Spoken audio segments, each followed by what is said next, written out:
زندگی کے گناہ کر کے اور ایک دفعہ کہہ دو یا اللہ توبہ، ایک قطرہ آنسو، یہ میرا کرتا ہے نا، اس کو دھونے کے لیے ایک بالٹی پانی چاہیے، کم از کم ایک بالٹی پانی چاہیے، لیکن 80 سال کے گناہوں کو دھونے کے لیے اللہ کہتا آنسو کا ایک قطرہ جو تیری آنکھ میں ہی رہے، باہر نہ نکلے، اتنا دے دے میں تیرے 80 سال کے گناہ دھو دوں گا۔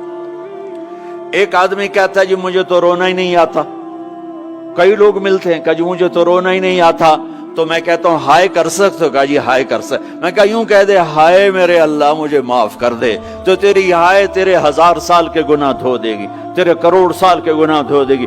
دیکھو تو صحیح واسطہ کس سے ہے؟ کریم سے۔ مجھے بتاؤ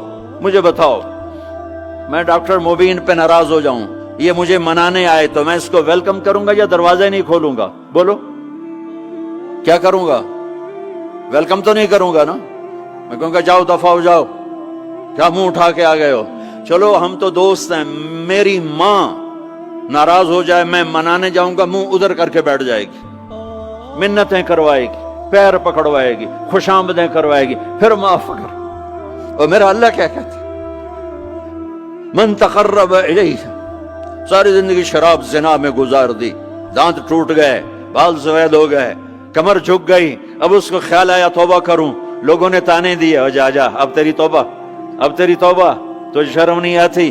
کعبہ کے اسموں سے جاؤ گے غالب شرم تم کو مگر نہیں آتی، تو اور کہاں جانا ہے؟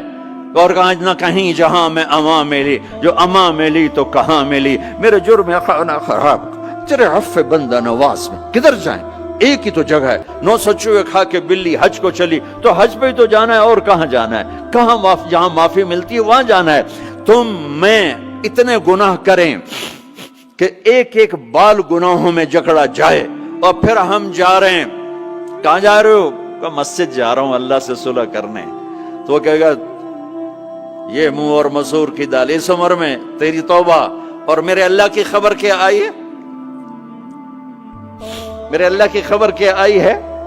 من تقرب الی تلقیتہ من بعید، جو مجھے منانے آتا ہے میں پہلے کھڑا ہو کر اس کا استقبال کرتا ہوں۔ آ جا تیرے تو میں نے اڈیکا ہیں، تو کدے آؤں ہوں تائیں کتھے آؤں؟ آ جا میرا بندہ، تیرے واسطے تو میرے دروازے کھلے ہو جائیں، کدے نکل گیا ہوں، کتھے ٹر گیا ہوں، کہاں چلے گئے تھے؟ تلقیتہ من بعید۔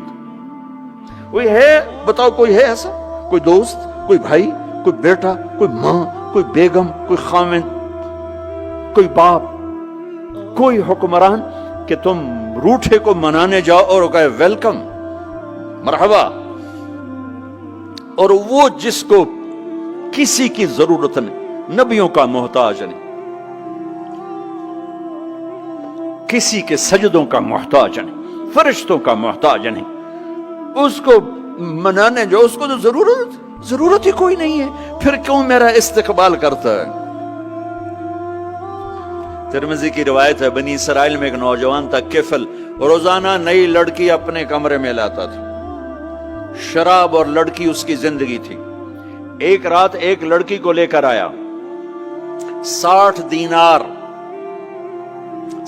دینار پاکستان کا 12 لاکھ روپیہ بنتا ہے، اور آپ کا 1 لاکھ بنتا ہے۔ 1 لاکھ رینڈ دے کر وہ ایک لڑکی کو لے کر آتا ہے، جب کمرہ بند کیا تو دیکھا وہ لڑکی رو رہی تھی، تو کفل کہتا ہے میں زبردستی تو نہیں لے کر آیا، ڈیل کر کے لایا ہوں۔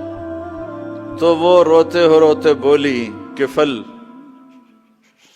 طوائف نہیں ہوں، غریب ہوں، مجھے غربت نے عزت بیچنے تک پہنچا دیا ہے۔ میں کہا کرتا ہوں جب مالدار لوگ زکوٰۃ نہیں دیتے تو غریبوں کی بیٹیاں طوائف بن جاتی، جب مالدار لوگ اپنے دنیا کو جنت بناتے ہیں اور غریبوں کو بھول جاتے ہیں، تو غریبوں کی بیٹیوں کی عزتیں یوں نیلام ہوتی ہیں، وہ ساری زندگی کے لیے طوائف کا داغ اپنے ماتھے پہ لیتی ہیں، اور زندگی بھر عزت کا ایک لمحہ نہیں گزار سکتی۔ اور طوائفوں سے کھیلنے والے وہ ویسے ہی مسٹر رہتے ہیں، وہ ویسے ہی ہز ہائنس رہتے ہیں، ویسے یور آنر رہتے ہیں، ایک بچی کی عزت برباد ہو گئی اور اس خبیث کی عزت ویسے کے ویسے ہے، اس لیے تو میرے اللہ نے قیامت کا دن رکھا ہے، اس لیے تو میرے اللہ نے قیامت کا دن رکھا ہے۔ ہائے ہائے ہائے ہائے، ایسے تو نہیں حسین سر کٹوا کے نیزوں پہ چڑھ گئے اور آل رسول کے سیٹے گئے اور بوٹی بوٹی ان کے ہو گئی کہ اللہ کو نہیں چھوڑنا باقی سب چھوڑ دیں گے۔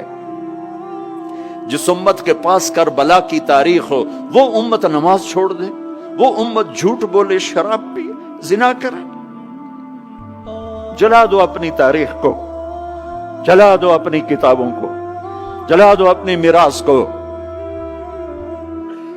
جو کرنا پھر جو مرضی کرو، بھلا دو حسین کی قربانی کو۔ یہ کوئی زندگی ہے جو ہم گزار رہے ہیں؟